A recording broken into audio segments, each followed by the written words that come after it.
can find more episodes of Your Thoughts Podcast at yourthoughts.com. We are on Spotify, Apple. Support our Patreon. You can support all sorts of different content through Aggregate Perspective. I do music, the podcast, all different kinds of art. So support the Patreon. That will directly support the podcast. Editing cost a lot, so please help out. Like us on Facebook, on Twitter, Your Thoughts Pod. I have an Instagram. It's iPods Are Gross. I don't post as much there, but I do occasionally post podcast-related content there. Thank you for watching. Hello, and welcome to Your Thoughts Podcast. I have my co-host here today. Yes, this is Ryan. And I have my guests, Jimi and Brittney. How are you guys doing today? Doing well. Pretty good, yes. Got our baby here too. Guest. Yes, special guest. Baby Arky. Yes, baby Arky. This is a long time in the making. For a little bit of background for everybody. For real. Yeah. We had a 4-hour debate at a coffee shop forever ago. Yeah, before the world ended. A year and 5 months now. Oh, look at you keeping track. Yeah. No, we've known each other for quite some time now. We have a regular group discussion that we have been going on for longer than before the... The three of us have known each other since probably junior high, right? Yeah. I'd say that's about accurate. Yeah. Jesus. Dating ourselves. So... Dark times. Yeah. The darkest times. And this is something we've wanted to do and have these two on for a long time now. And it's happening. So. Well, we appreciate coming on. Absolutely. Yeah, of course. It's always fun to talk with y'all, so having it recorded and sent out for a few people to listen to, other than ourselves, is nice. Especially the police. Yeah, you know. Why you gotta bring them up? I don't know. It might have something to do with the topic. No, that can't be. No? Oh, Yeah, because okay. it's actually no. I don't know. I don't know. We don't know. We're gonna learn. Guess today. we'll find out. So, Jimi and Brittney, as the guests of Your Thoughts Podcast today, what would you like to talk about? I mean, first thing that came to my mind when you offered the spot was anarchism and why it's the solution. It's the solution. Yeah. So Like, what grade cleaner? Like, are we looking like more of like a Clorox or? No. Yeah, I'm not familiar with that brand. Anarchism. Try it at home now. Better than 409. But, no, so a lot of people think of like worst case scenario anarchism as, people kind of taking power and using weapons and stuff to force others to either do whatever it is that they want to do or take their stuff from them or, just in general control them. But, when you take a second and you really think about worst case scenario of anarchism is basically any government that's happening now. When you think of them using force for getting what they want, stealing things from you, you look at taxes. I mean, how many of us really want to have our money going towards bombing people in the Middle East? How many of us want our money going towards things that are clearly frivolous, like the F-35? And so, when you really take a step back and you look at how governments operate, they kind of operate at the worst case scenario for most anarchist philosophy. Okay. So just a overview, I guess, like just studying anarchy as much as I could within this past week. Not deep Learning enough. on the fly here. Yeah, just cramming. The sense that I got was that there are a lot of different strains of anarchism. Absolutely. You have a lot of similarity with individualist anarchism is kind of what most people know as the Libertarian Party right now. That would be the people that are more focused on individual rights. They're focused on getting government abolished and working towards more freedoms for themselves. Then you have other people on the left that are a little bit more focused on things like societal rights. My favorite topic. Babarchy. But you have, you have other people on the left that are working more towards societal issues and societal freedoms, and they're looking towards, how can people be ensured their rights as opposed to just a single person. Then you have people that kind of sit in the middle, and it's more of a diversity of tactics, in my opinion. You need all branches of anarchism to really get a well-rounded picture, because if you have people so focused on everything else, on not the individual, then you can very quickly lose will of your people to continue that philosophy. Okay, so obviously, like all things, there's a spectrum. So let's get a little bit closer and narrowing down since you're the guest here, you guys are the guests here. What do you define? What is the take that you take when it comes to anarchism? Like, where is your stance on it, given that you've just laid out that there's several different blends? Yeah. So for me, anarchy as a whole, if you consider yourself an anarchist, you kind of hold these values regardless of where you sit on the spectrum. Generally speaking, you want minimal intrusion from other people, and you want other people as well as yourself to be able to be free to do what it is that you please within reason. You always understand that even the furthest right libertarian is gonna understand that harming other people is still inherently wrong, and agreeing on that is pretty much the basis of anarchy, is not allowing other people to harm others just because they can. That's how pretty much every anarchist looks at a government. They're harming people because they can, because they have the power, or because they want to change and influence them in a certain way. Okay. So where is the distinction between American libertarianism, because libertarianism globally is different, American libertarianism and anarchism as a philosophy, I guess. Whoa, hold up. Did you just say outside of America? What is this bullshit? Oh, right. They don't exist. Yeah, not in politics. What are you talking about? Outside of America. Get out of here with this. We will have international listeners.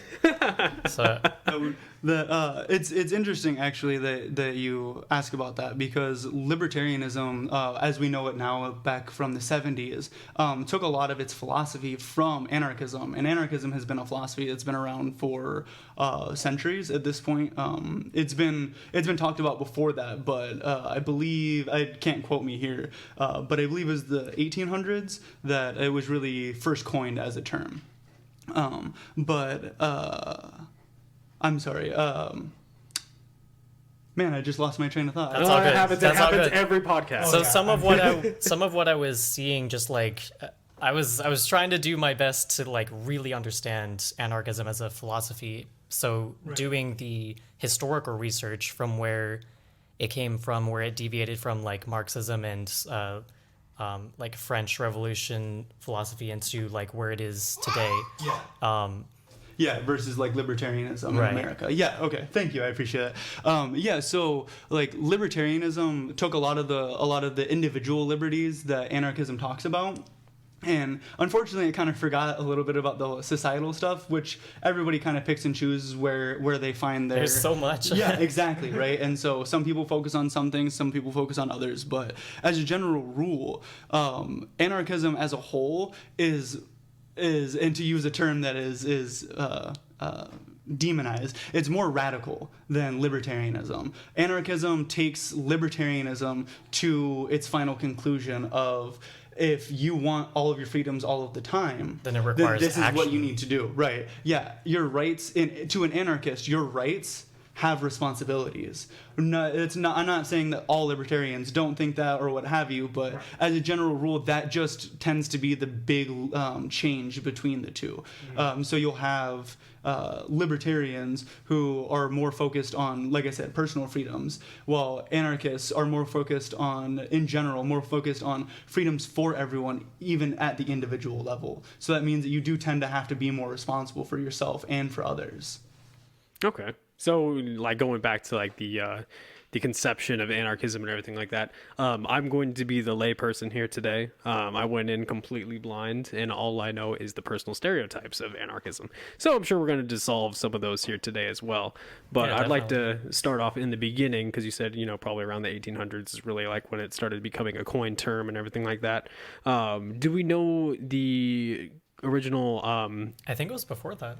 It may have been, yeah. Like I said, don't quote me on that for sure. Okay. So regardless of timeline, then, do we know where kind of like the beginnings of that philosophy come from, where they stem from? Did it come like, people wanting to get out of feudalism and they wanted their own personal freedoms? There is a pretty deep historical record of the quoting of the term, the coining of the term, and then like how the philosophy with action has evolved over time.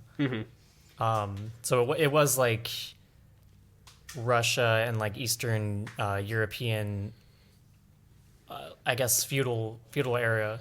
Yeah. Okay. And yeah, it stemmed more out of the want for freedom as well. So yeah, it stemmed from just in general, and it propagated in multiple locations, much like like democracy, like multiple forms of governments. They find their own ways, and that's kind of how you get the spectrum of it, right? Is because then you find people that, like I said, are more focused on individual liberties, or more focused on societal ones, or more focused on unionizing or things like that. And then that's how you get, especially like Marxism. Marxism is huge on the workers unionizing and really getting their power that way.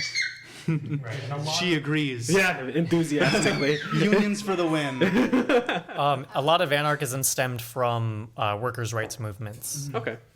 Because I was almost wondering, like the way words and idioms come about. You have, people subjected to monarchy, and we're like, this is really shitty as a one of the working people, or maybe as a peasant. Maybe I want the exact opposite. The exact opposite couldn't be as bad, right? So monarchy, then anarchy, as we know in how terms work, the overthrowing and so just dismantling like of it. a general historical perspective was around the time that this term was coined and the philosophy started to really develop into legitimate change. People were working like 12-hour days in poverty, next to their children, starving. Yeah, next to dying. their children. Yeah. Their children were dying before like age 6. Yeah.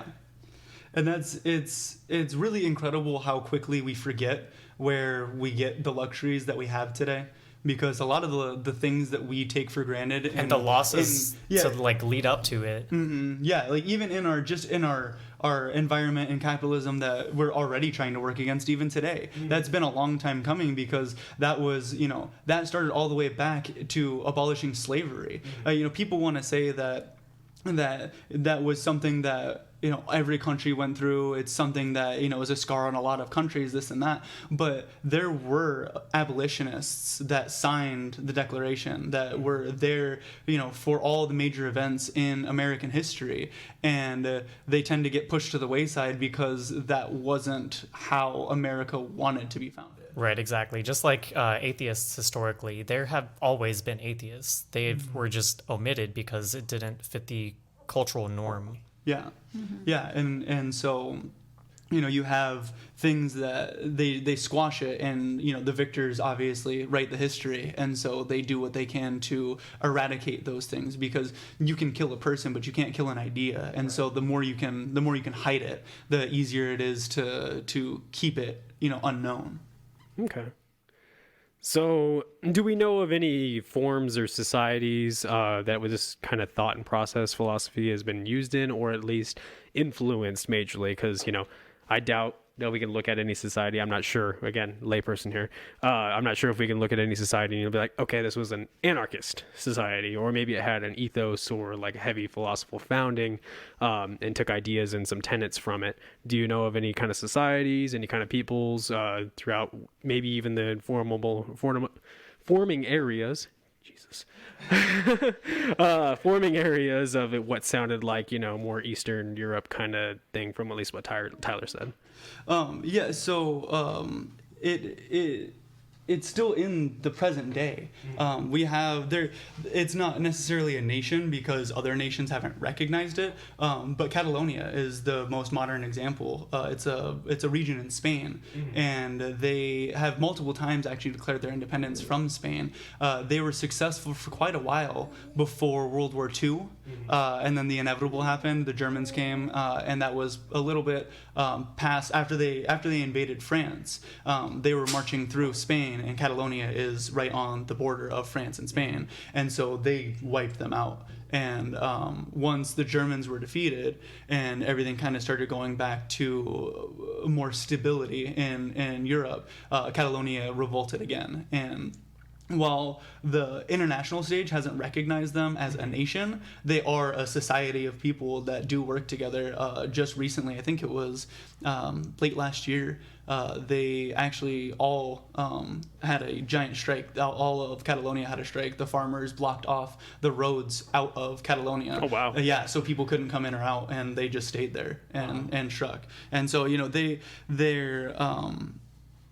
there are modern day societies that do still work. The problem is that when governments see that they're working, it scares them because that means that they know they're outdated at this point. Right. Okay, so that's an interesting thought that you brought up there, because I talked to a few other people on the other sides of the political spectrum all over the place, and I've talked to a few communists that will also say like a similar thing. Like, you can't really say that communism has failed in a sense because we've never really had a chance to try, or any kind of society that starts to begin and get a little bit going, or even sometimes start to be successful. Next thing you know, capitalism will rush in and kind of either form a coup, which we see several times over. All of South America. All of South America, yeah. In the Middle East. The Middle East, exactly. Yeah, it wasn't the government that we wanted. Right. And so we decided that we can go in there and choose for them because we're the land of the free. Yeah. But they can't be. Yeah, you're free to choose between A and B. Right, yeah. Yeah, the illusion of choice. Yeah. So yeah, that's why I want to bring that up, because I talked to a few people, because I'm like, okay, so surely, if this was, I've always been under the conviction of like, if this is a workable system, if it's a workable solution, we should see examples of it, right? Yeah. But of course, exactly. So historically, they don't. That was terrible. That's a prime example of that. Historically, there are many examples of anarchist groups or cities or communes developing, and then other governments squashing them. Yeah. Because there was one that I heard in Ukraine around Soviet era that was crushed by Russia. Yeah. And it's because it's in the government interest. It's in all government's interest to crush any anarchist. So, you have... Especially for leftists- that time period, because they were very about expanding their territory. Yeah. And so you have leftists and fascists working hand in hand, because anarchism is a bigger threat to both than either one is to each other. Because at the end of the day, once people understand that anarchism really can work, once just caring about your neighbor as opposed to caring about what some random person's doing across the ocean, once you start doing that more often, we have less of these issues. If we stop caring about what governments are being ran in what countries, then we don't need to have a military that's bigger than the next 11 combined. Yeah. We're all in favor of demilitarization here. Oh, yeah. Yeah, I didn't think that would be a hard sell here. Yeah, we don't have too many strong, favorable opinions to militarizing the way we have been. Another thing to bring up with when it comes to this group here, we've also had a lot of conversations. This probably isn't the first one we've dipped in a little bit into this. I wanted to make clear, though, when it comes to this group specifically, we haven't always agreed on a lot of stuff. If anything, we've probably disagreed more than I think we've agreed, honestly. Absolutely. Oh, yeah. So I think it's important, though. Oh, absolutely. Yeah, this is one of those things that I am definitely more extreme on the down of the spectrum for sure. But it's I thought I would be more opposed, but as I was learning, it just kind of solidified my political perspective. I feel like it's like a lot of what I believe now developed out of these kinds of movements and perspectives. Yeah, and so it's surprising actually how much we can attribute towards anarchist movements or just freedom movements in general. Any sort of rights movement, to some degree, is at least a liberty movement, which helps guide towards anarchism. You have you have all of the 40-hour work weeks. You have child labor laws. The abolition of slavery. The 13th Amendment didn't actually abolish slavery. Yeah, we still have can go into slavery that here in a today, minute. guys. Yeah, it's still here. Oh yeah, yeah. I mean, it literally says in the 13th Amendment that in cases of imprisonment, slavery is allowed. It's hard to deny that slavery is allowed when it's literally written in our Constitution, and it's only proven further, I think, when we have 20. I think I have it written here. 5% of the population of the world's prison population, and only 4% of the actual citizen population of the world. And that's just incredible. We have 5 times the amount of prisoners that we should have. Not that we should have prisoners to begin with. And it's this whole industry in the U.S. especially, this whole money-making industry to keep people within that so that they can continue to either sustain itself or grow. Yeah, because capitalism in and of itself requires infinite growth. Mm-hmm. And so the easiest way to get infinite growth is to cut your payments, cut your costs. And so if you can eliminate cut your competition, labor wages, which in this case would be the government-run prison systems, or worse, the privately owned ones. Yes. In which Right. case, you can't cut your dollar anymore No, than referring slavery. referring to the private industries. Yeah. But I don't know if what would we do about that? About the prison system? Yeah. Yes, because because you did say something there interesting. I would like to circle back to that. I think if I heard you correctly, we shouldn't have prisoners. Oh, that's correct. I am a firm believer that imprisonment doesn't solve anything. To me, that is in line with feudalism. That is locking someone up and throwing them away into a dungeon. We've been doing that since people have been riding horses. That's not something that's practical. Psychological influence of behavior doesn't happen in those kinds of environments, Right. which you could argue is the intention, Yeah, exactly. to increase recidivism and then perpetuate that cycle. Exactly. And that's the problem, is that when all you're doing is punishing somebody, they don't learn, and the things that cause them to do it aren't fixed. A majority of the crime that happens because of poverty. The crime that doesn't happen because of poverty generally happens in the heat of the moment. And that's somebody who either had Or it's extremely premeditated and white collar and doesn't get notoriety. Exactly. Yeah. Unless it's like an extreme case like Bernie Madoff or something. Right, and in which cases, you could not even Bernie Madoff, because how many people just get away with it? How many people don't even get looked at? And that's the other point that I was gonna say too, is the prison system is all sorts of messed up. If you even going back to all the way back to the people who are arresting people and throwing them away, you have cops that can't solve murders at higher than a 50% rate. And that's just the ones that are reported. Mm-hmm. How many missing people are actually dead? Right. How many missing people do you know of? Not that you know of, but how many people that are missing are actually gone? Those murder files have never even been opened. Right. Right. And there's clearly a percentage. I'm not saying all. Yeah, absolutely. They're called cold cases. Yeah, but even still, not even the ones that make it that far. Somebody that just doesn't have any friends or family and and is missing. They didn't show up to work. Their boss filed a missing report, and that was the last that anybody talked about it. Right? Those things happen, and people die, and it happens that way. And those don't even get reported. When you think of stereotypes, when you think of the stereotypical person that you, when you think of the stereotypical person, We don't like stereotypes. that in this house. that can hide a body or get rid of one for you, you kind of think of a good old boy. You think of a Southern guy that knows the sticks well, or you think of some guy that's just right across the border, north or south. Mm-hmm. You think of those people that the cops aren't going to look at, though. A majority of the time, you think of the white guy with the truck and that always has the tarp in it, right? Tons of land that just doesn't really come into town that much. Yeah, and he's got tons of land, and there's car parts everywhere, and you can literally see it in your head. And again, it's a stereotype, of course, but at the same time, the cops use stereotypes all the time. The cops are still stereotyping, you know, who they're going to pull over. They don't pull over white guys to see if they have their papers.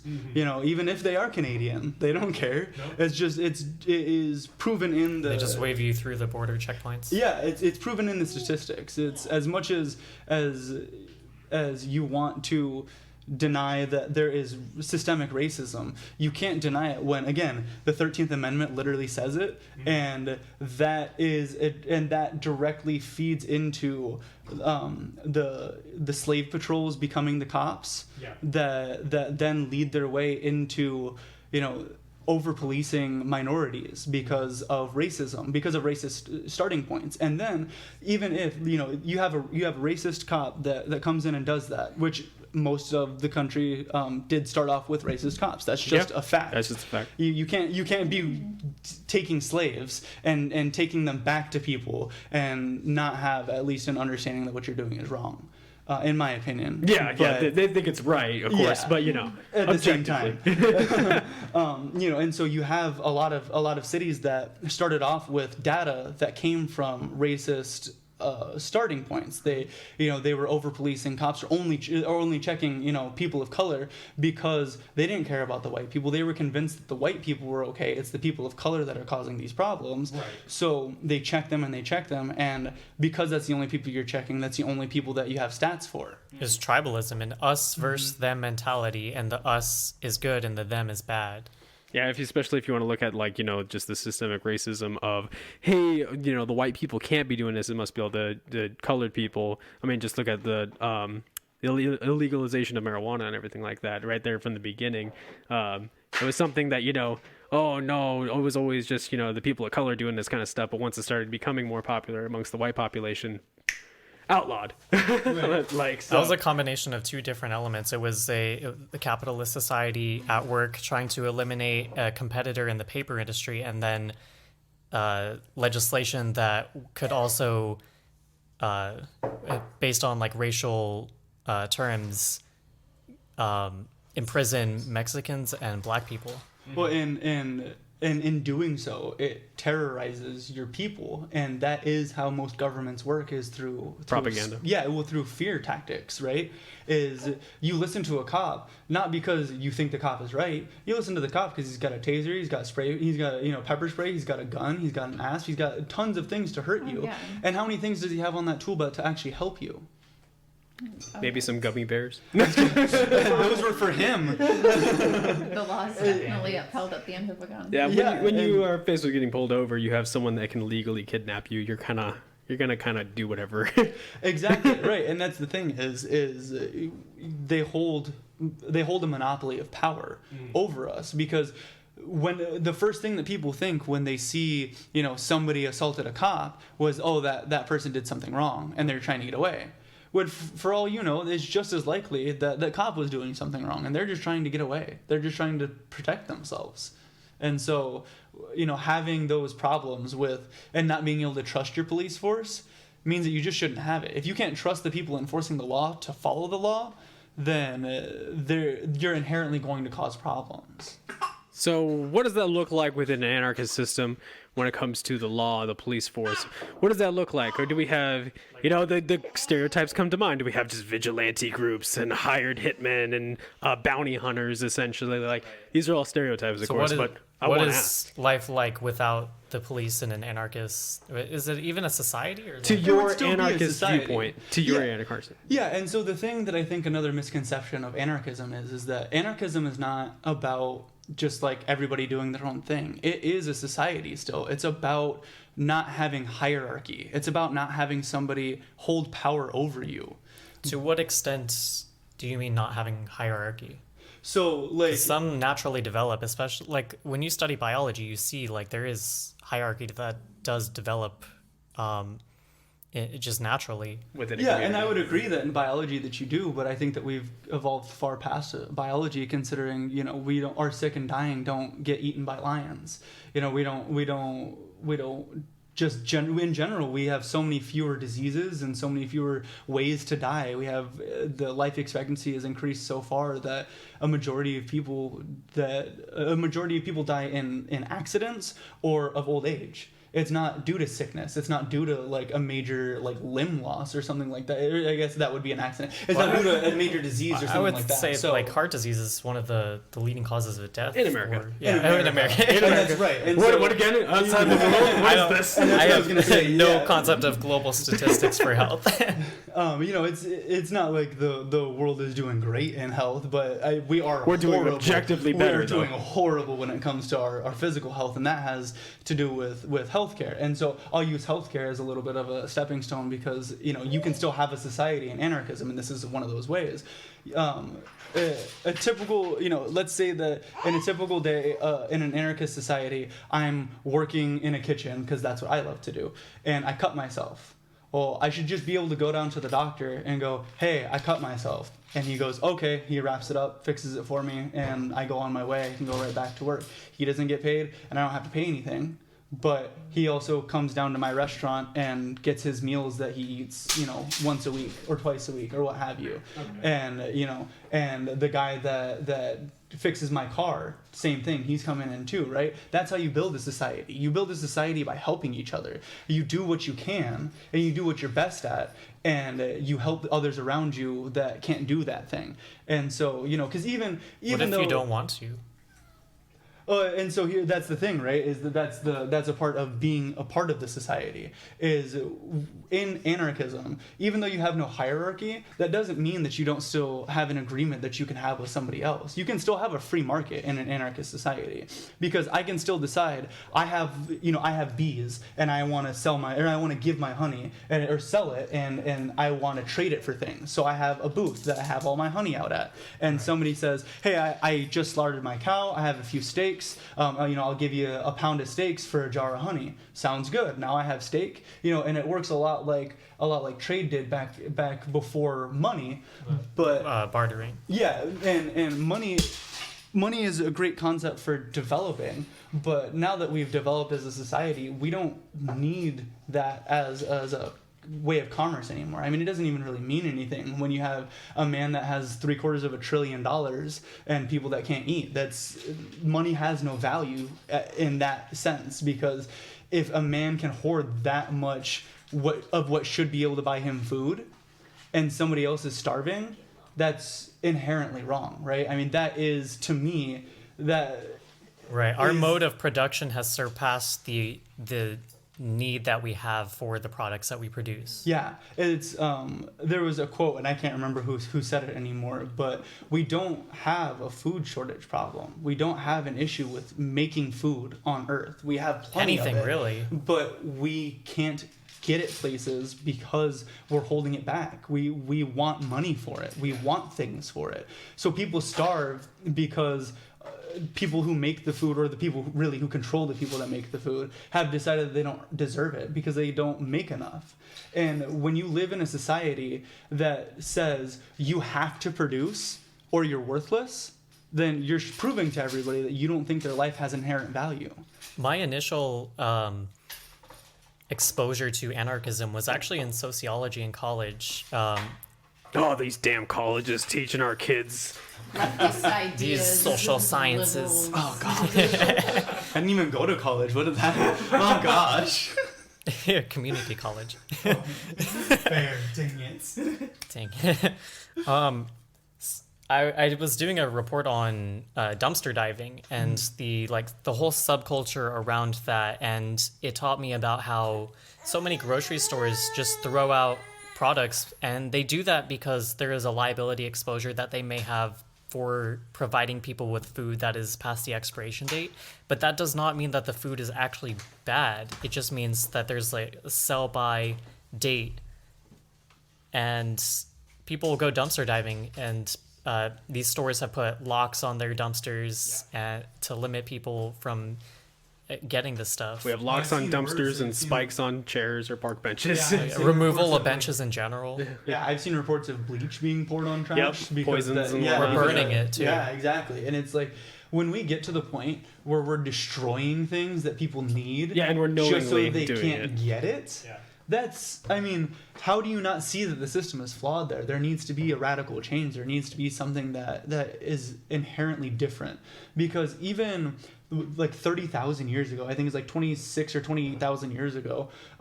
There was a young man who had a broken foot, and there's clear signs of it being repaired. When archaeologists dug them up, you can see the foot had been repaired. Any animal, and that's what we were. I mean, we still are, but that's what we were, especially back then. We were on the food chain. Yeah. You're done. If your foot is broken, you're done. Yeah. Any animal that uses legs to travel, and it's broken, it's yeah, dead. and it's broken, you're basically just food for the next predator. Yeah. And so the fact that he had mended bones proves that there were other people taking care of this person who could not provide for the community in any way, shape, or form. So you could still have a society, and you can still progress and have prosperous people while still taking care of the people who can't take care of themselves. So a conception that people have when they hear anarchism is that anarchism is, and this is something that anarchists say, is elimination of the state, and the state perpetuates capitalism. So what? Hold up. You got to define those terms there, bud. so like the state, because I mean, you can have a state that's communist, and you can have a state that's Right. of other political Just the government affiliation. in general. But anarchism in general does rebuke any sort of government. So Any state in general. yeah, and that's what, so, and the state in general can be called a government for any layperson. That's basically what it is. It's the state is what anarchists call any form of government that uses force. Okay. So you can still have, like I said, you can still have bodies of people, you have people that work in restaurants, and those people are gonna be the ones that probably best know, your food safety standards. So they're gonna be the one in your community. You can have the people who are running the businesses decide these are the temperatures that we think the meat should be set at. This is the concentration of bleach that you should have in your cleaner. This is how big your exit doors should be. This is how many fire escapes you should have. These are things that when you're working as a community with the intent to better the community, you can come to good solutions. It's when people come in with their personal interests in mind, as opposed to the society's interests in mind, that you start to have problems. And that is always going to happen, and you're always going to run into those issues. But aren't there always going to be people, even within anarchist societies, who don't want those rules enforced because it infringes on their ability to operate their business how they want? Oh, so like you're like maybe Taking it to the extreme. almost. well, like I mean, there are definitely people like that, though. Oh, right. oh yeah, of course. We're all on a spectrum of people when it comes to doing things, and we have our outliers in society. And that was one thing I was going to bring up, like in kind of symmetry with that, is if you have people that just don't want to partake, or we just have people that are just dickheads and they don't want to do anything, and they're just like, you got Dave down the street. Well, he doesn't work, he doesn't do anything, he doesn't want to contribute to society. What do you Things do? like a fire escape or health codes could be viewed as enforcement of a regulation by an authority.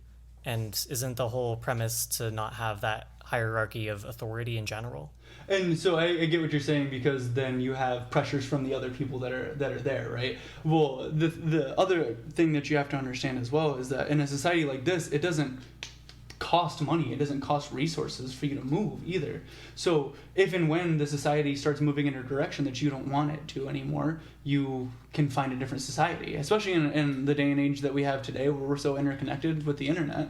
It's not like that's going to go away. People are going to want the internet to stay around. Hopefully not. People are going to want the internet to stay around. You have, I mean, look at how many people you have that mod video games for free. Look at how many people that, that do patches on internet websites. And Oh yeah, there's a lot of open source things as well, which could be viewed as like a form of anarchism, having like open source It is, software, or software is the only thing. I want to that's coming to download mind. music for free via LimeWire, and I'm going to give my computer AIDS. But would it be a problem though if musicians didn't have to sell their art just to live? As a musician, no, it would not. The problem is that I do have to do that to sustain myself. Exactly. So I have a day job now. Exactly, and that's the thing, right? Is that in a society like that, if all of your needs are covered because your neighbors are making sure you're not starving to death. I need healthcare and Right. food and a place to live. Right. And so as long as your neighbors make sure your house is staying up and you make sure your neighbor's house is staying up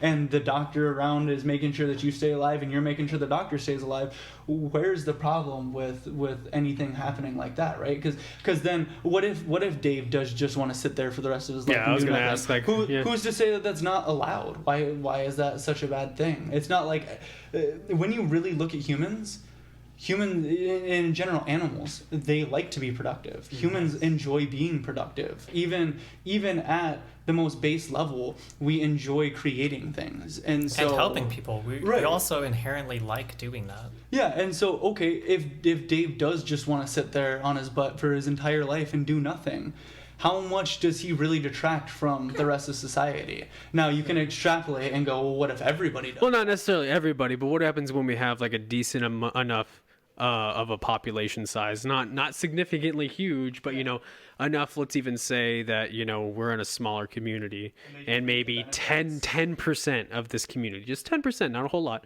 Let's even just give a number of 500 people, and like a 10% of this population that just doesn't want to do anything, and just on the laws of statistics, maybe it's somewhere around there. It's probably lower. It's probably like when you actually look at human psychology, it's probably way less than that. I have no idea. I'm not a psychologist, but just for the sake of the argument, like is there kind of a solution? Because that obviously has to be a problem at certain point where okay, we don't have enough people that need to contribute. What is the incentive to get those people to contribute? So I think that other than beating them up, I think that personally, I truly do think that it's overstated that people think that others are just lazy. I mean, absolutely. if you want to look at, if you want to look at the amount of people that worked their hardest to survive through this pandemic, that was a time where capitalism failed, the government failed. For all intents and purposes, for the past year, we've been living under anarchy, and it hasn't completely crumbled. We weren't allowed to do the prosperous things that anarchy can allow for because the government is still being oppressive, in the sense of the protests weren't as effective as they could have been because, police brutality protests are being, answered by more police brutality. That kind of, doesn't breed progression. And so, but even still, you still have people that were doing what they could to help their community. How many GoFundMes were there? That's anarchy right there. That's people helping other people that they don't even know. Couldn't you make the argument that that's also capitalism?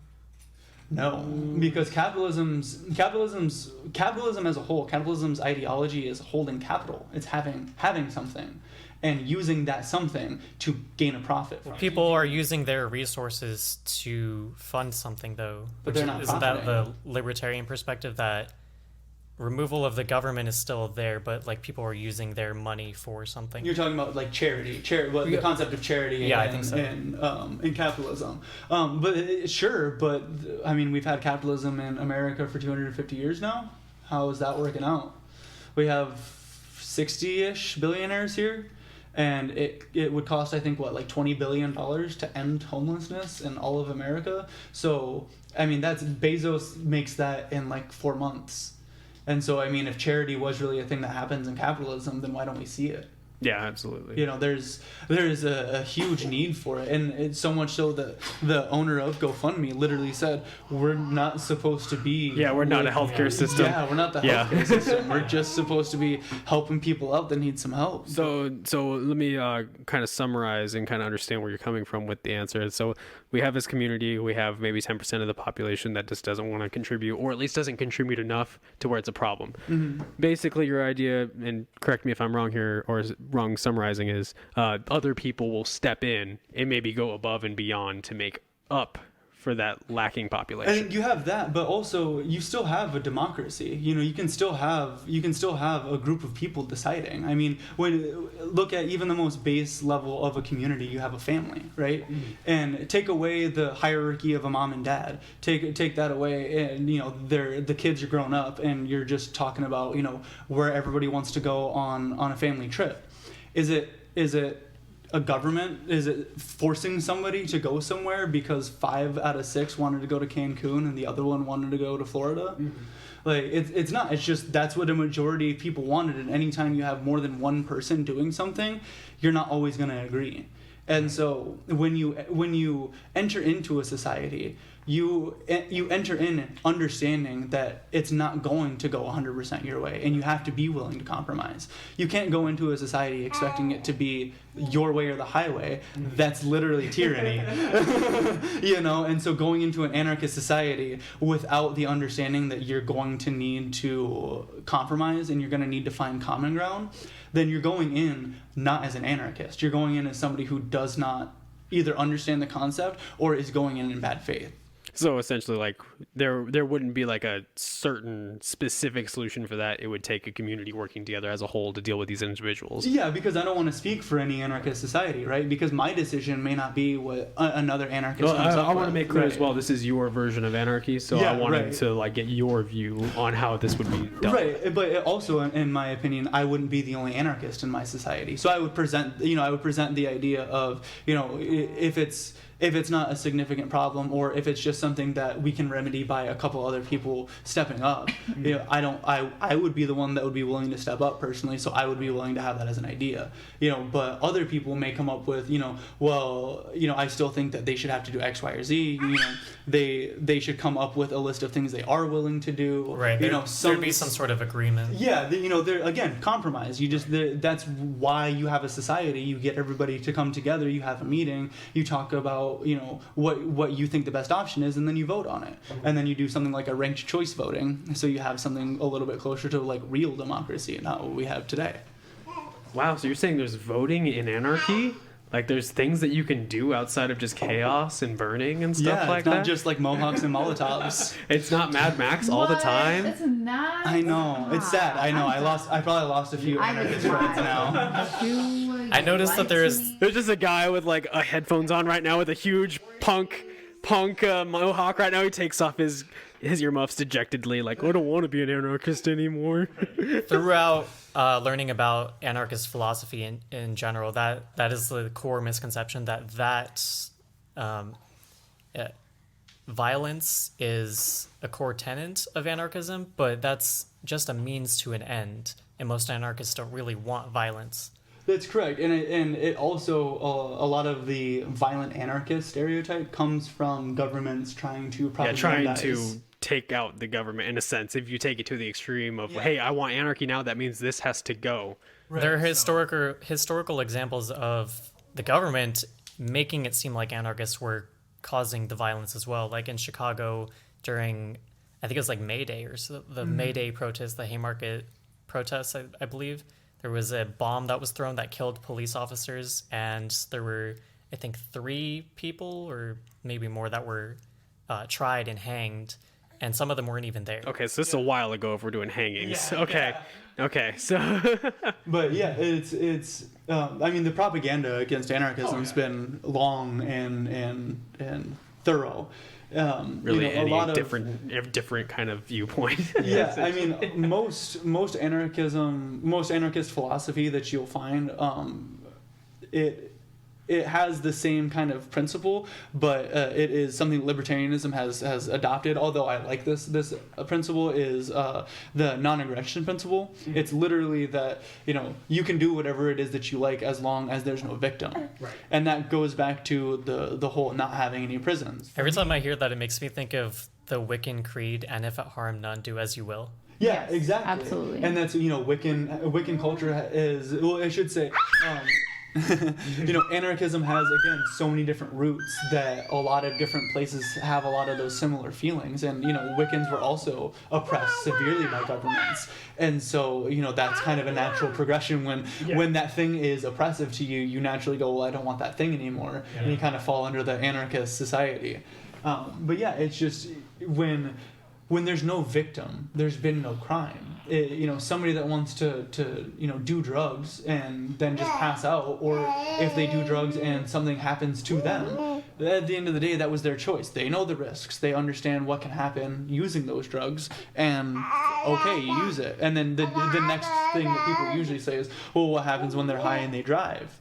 Well, it's the same thing that happens when you drink and you drive. I mean, it's still wrong. You're still, at that point, you are now no longer being aggressive. Whether or not you actually successfully harm somebody is insignificant to the non-aggression principle. So a question that came up that I'm assuming somebody in the audience will have is, if you eliminate the structures, to enforce authority, i.e. the police, then how do you enforce people not drinking and driving? You have your society. I mean, you know your neighbors. You know the people that live around Like, what you, does that look like? Like a community enforcement kind of? Yeah, and so that's what I was going to say. So we're all And just going to show up with pitchforks and... We heard that you were drinking and driving. Ben, you were drinking and driving last week and you killed Jenny down the road. What say you? I mean, society still has to have carrots and sticks, no matter what kind of. If it's a society, that means that we have a social contract to get along in some kind of sense, and we have to take care of one another in a sense. Right. It's just the how does that go about? How does that get executed? And and then how do we not allow for things like witch trials in this kind of government form? Yeah, and so this is where you start getting really deep into different philosophies. But generally as a rule, you would have the people in the society as a whole would vote on it, much like anything else. You would want to have a small enough society that this would be something that's relatively conducive towards a quick solution. But you would want to at least have people be able to be a part of it, whether voluntarily or not. So are we talking like the size of cities or smaller? Or... and I think that this is. I mean, I guess that's up for debate. Put some real pen to paper to figure something out like that. Are we building a society, or are we just discussing? Yeah, exactly. But for community policing to work, you need to have people that have come together and have set a set of standards that they want in their area. For lack of better rules, they have, or for lack of a better term, they want laws that people agree to in that area. But the difference is that you have to agree to them. It's different again in society in this day and age, because you can't just move to Oregon because you want to be able to smoke. You can't just move to Spain because you like their government better. That costs a lot of money, and for a lot of people that's just financially unfeasible. There's no possible way that they could reasonably get out of the state that they're born in, and so you tend to come up to limitations like that you wouldn't necessarily have in societies that are formed under anarchist philosophy. Because if you don't like that society, you can just decide to leave and find another one that does more. Which is a pretty common conservative argument. Right, exactly. Yeah, if you don't like it, just leave. But the problem with that whole concept is that you can't money just and the leave. cost. It may cost like a couple $1,000s to move. Yeah, and then you also have to get like a driver's license in a different state by a certain time period, and like now you have to change your address. Right, and that's what I was just gonna say. That's just the monetary. That's not even including all of the bureaucracy that occurs as well. And then you need a job because you have to sustain yourself. Yep, and that's when you have to spend a third of your life producing more than what you're getting paid for anyways. And then you get to go home to recover just to go do that again. It's a very unsatisfying life. And when... It definitely is. Yeah, and when that's all that you are told, and that you're told to just suck it up and enjoy it, it's hard to not look for other options as well. Yes. So what is it that got you to decide on anarchism, libertarianism-esque? Just what is it that convinced you to go on that side of the political spectrum? So my family's Native.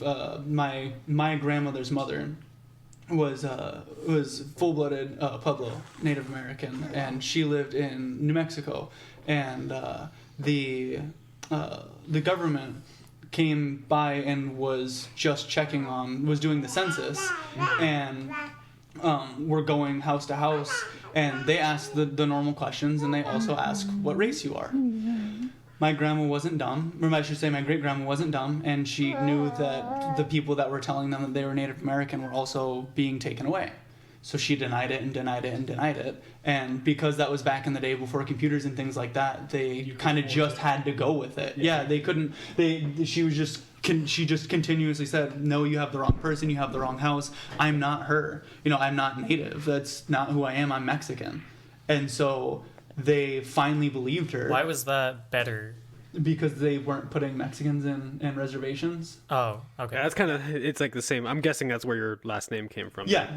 Well, Chavez is actually is still my family. We, my grandma and my grandpa are both. So Is that your mother's side then? Yeah. So the man that my grandma's mom married was Mexican, and his last name is Chavez. So that's the whole thing. But my grandfather was also a Chavez too, which is interesting. There's a lot of them out here. My wife being one of them previously.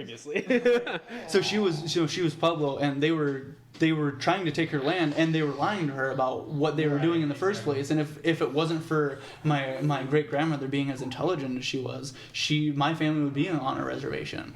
And so when you grow up with that as your family story, you grow up understanding the government's never had your best interests in mind. Right. And so I've always kind of grown up understanding that the government is not the answer. Yeah, and that's a true ethos for a lot of marginalized communities and societies, is that you generally tend to find the people that aren't always cool with the way things are going because they're not a cis white straight man that is benefiting from society. Yeah. So we tend to be on other sides of the political spectrum when it comes to that, because of that very reason. The government has historically not had your best interest in mind. Exactly. I mean, that's literally for generations. They've been, actively attempting to oppress my entire family. And so when that's the society you grow up in, when that's what everybody deems as okay, you don't really have any other choice other than to look for something else. Right. Exactly. Tyler, any thoughts, expansions on that? So it's interesting to me just because I am a cis white male. I don't like using the identity politics. So yeah, not everyone does, and we get it. Yeah, but I mean, that was just those are the people who benefit from society. Right. I'm not offended or anything. I'm just saying. But you can't deny that those cis white males were the ones who wrote the laws, who wrote everything that is the backbone of this country. So yeah. It's just interesting to me because I did come to that same perspective, but my family history is the polar opposite, honestly. People in the government all throughout my childhood, and just my come to anarchism was actually rebelling against that whole philosophy because it just didn't add up to me. The military-industrial complex and the war on terror and police brutality and helping the poor and education and healthcare, all of it just it didn't seem like those interests aligned with being in favor of the government in general. Yeah, and that's it's good that people come to the conclusion of anarchism in different ways, and it's nicer when it doesn't have to come through personal tragedy, and it's that's I had the luxury of coming out of it out of just naivety and interest in rebelling against my parents. But that's that if I could make it that way, I would love it if every single person that that came to that conclusion was the way. It's just an unfortunate reality that sometimes reality does get forced onto you from a very young age.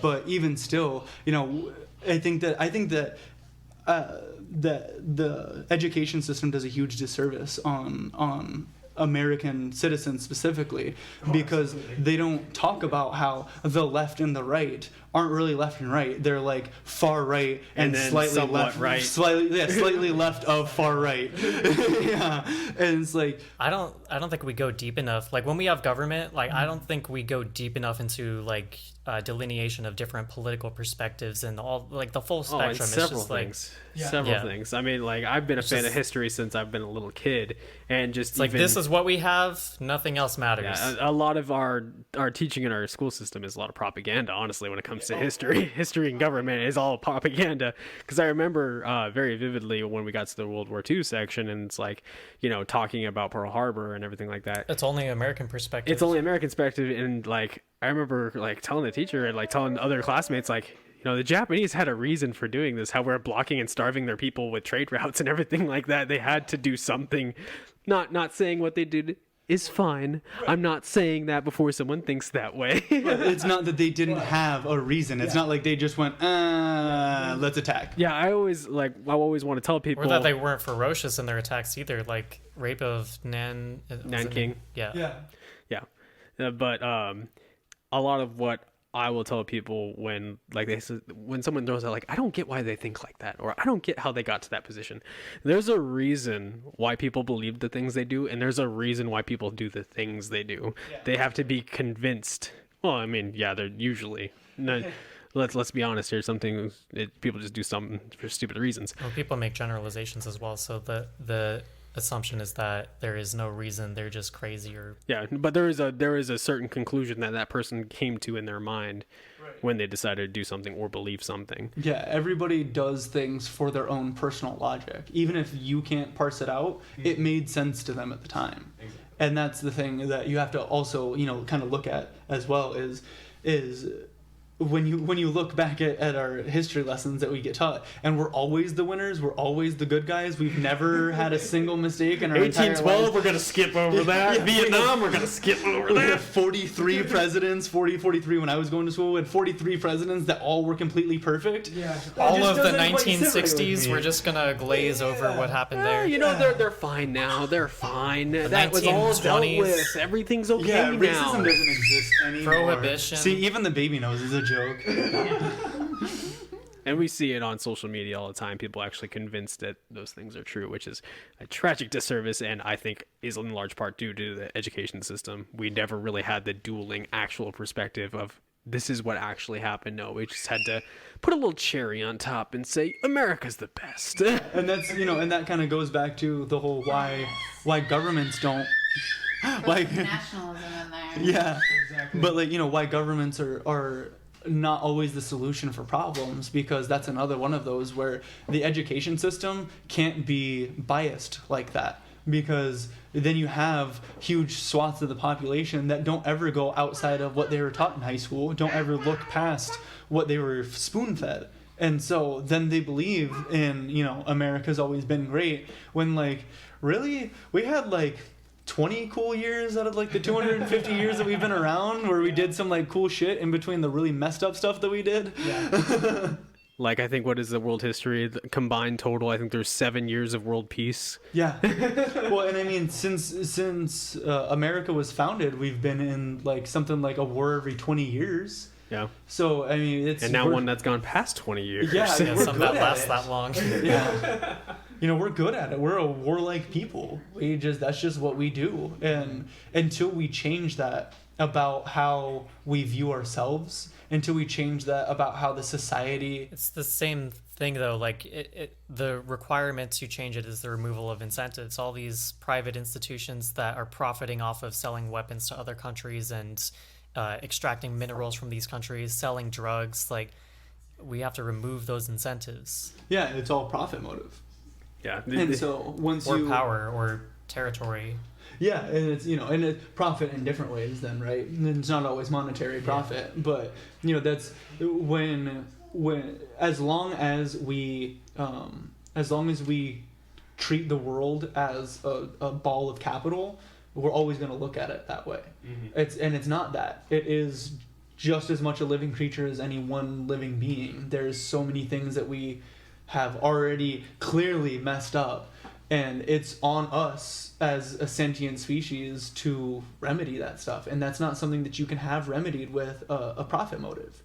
The profit motive isn't going to get somebody to invest $1 million in something that may give them an investment or may give them a return in 10 years when they can invest $1 million in gas right now and get it in 60 days. Yeah, and it's very clear that no one's done that because we would have had that by now. Exactly. I mean, and you see it a little bit with the solar industry.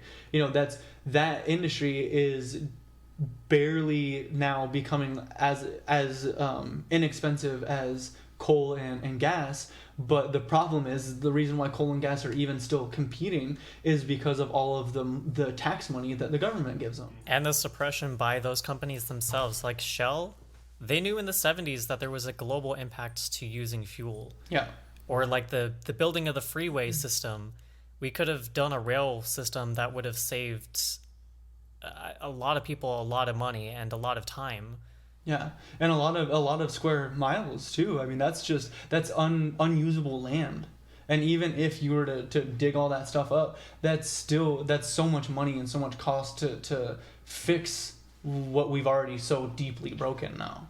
And that all stemmed because, again, as a capitalist society, we were the country that invented cars. And so we kind of became the nation of cars. Just like Rome, all roads lead to Rome. We did basically the same thing, just instead of horses and carriages, it was with cars. We've done a lot of similar things to Rome. Yeah, We've had that discussion before. Several times. History rhymes, it doesn't repeat. Thank you, Mark Twain. Or Samuel Clemens. Or whoever gets accredited with Well, no. His name is Samuel Clemens. Mark fair. Twain is his pen name. So, sorry. I like Samuel Clemens. So I don't know where we're at on time right now. We're at about an hour. I don't know if we want to continue. Like, do you have further questions? I I didn't prepare any questions. One thing I just figured wanted to we'd kind freeform it. of want to hear, what's your elevator pitch for Anarchy? So the whole concept what of do an you- elevator pitch is that you find yourself in an elevator with a director and you really want a movie to be produced. You have a movie idea. So you have until this elevator is done going to pitch that movie idea to him. What's your movie pitch for Anarchy? All right, so my movie pitch for Anarchy. Oh man, this You is a have, slowly like- closing door. Yeah, the door's slowly closing. He reaches down and he hits the button.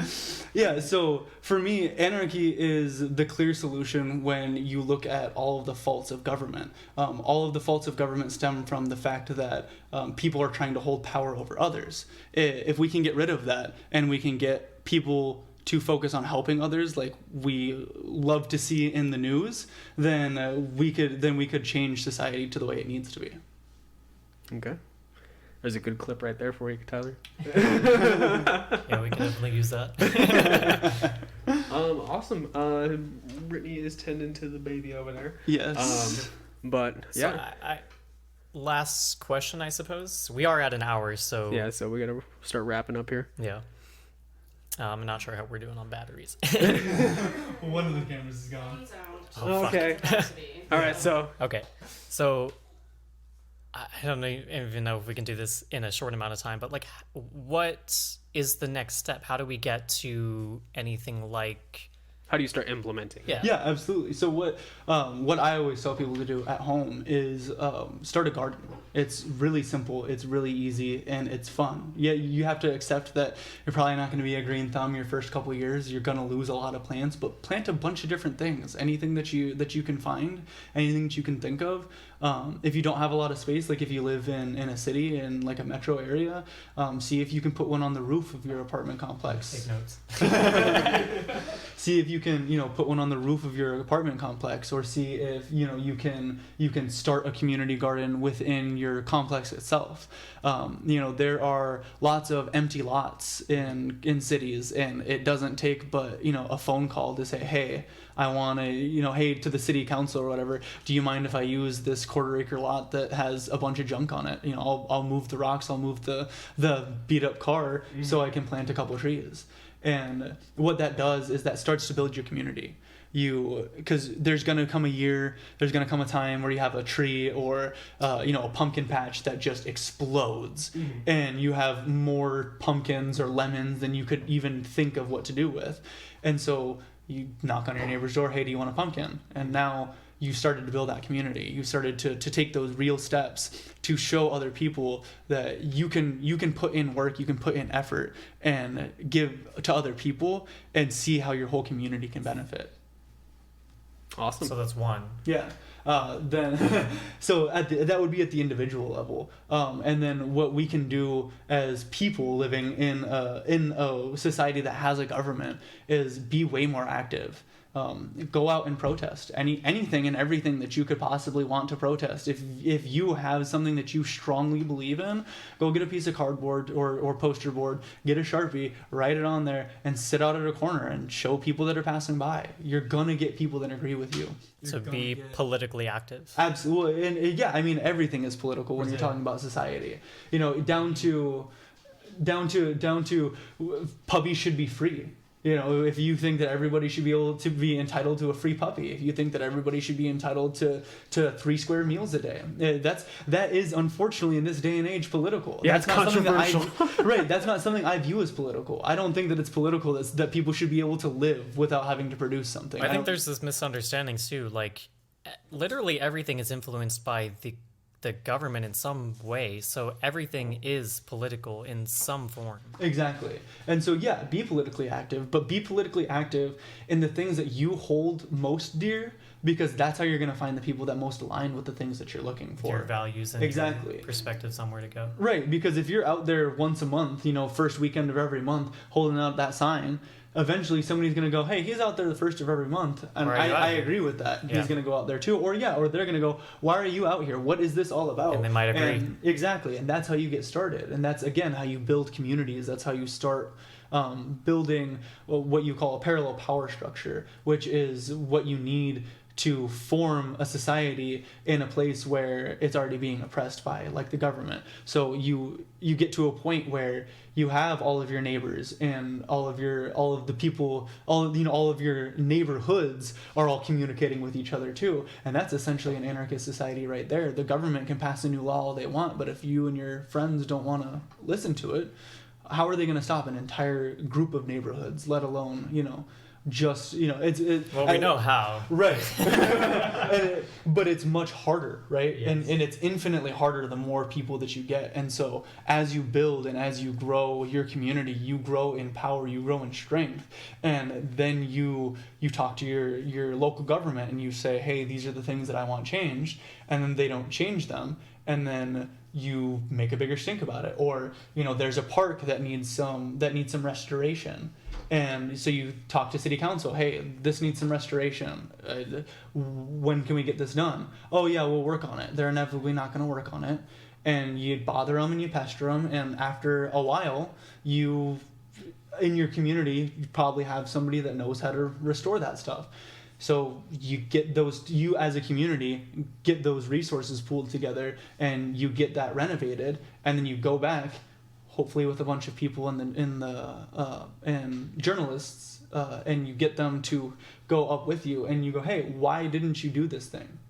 You said that you would do this thing. You told me months ago that you would get it handled. Why didn't you get it handled?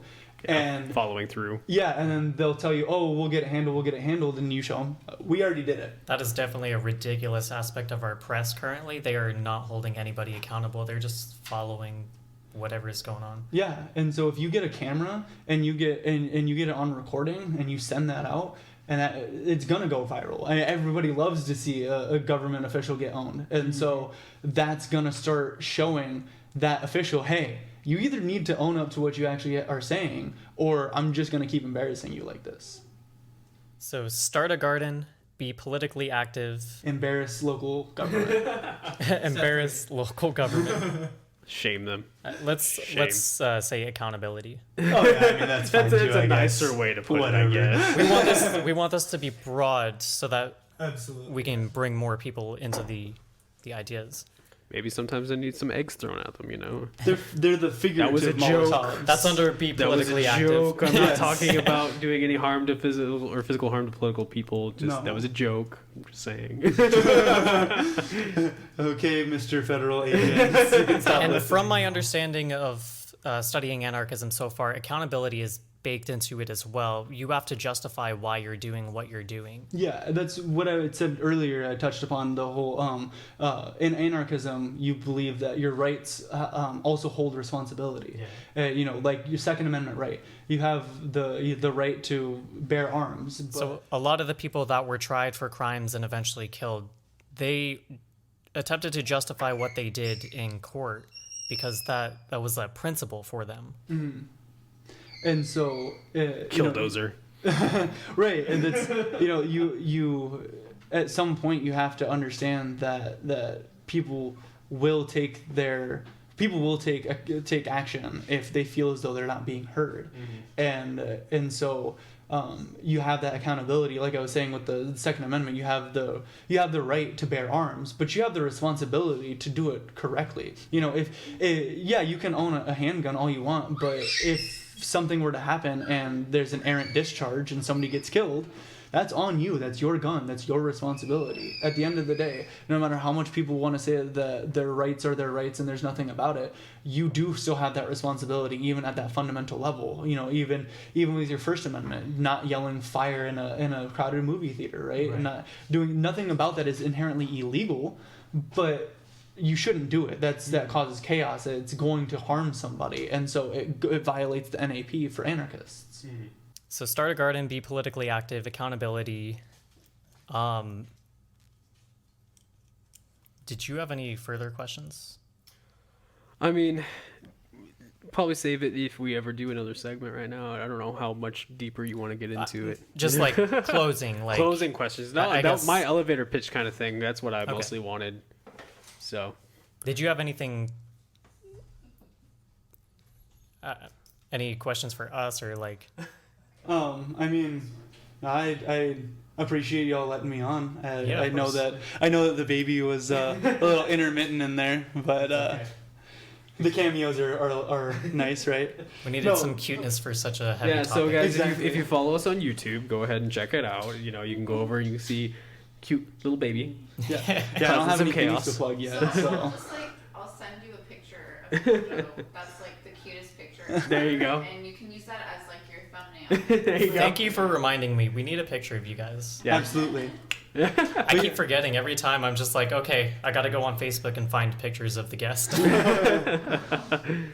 But yeah, no, I just thank you again for having me on. It's always fun talking with you two, and it was a blast trying to propagandize myself against the government.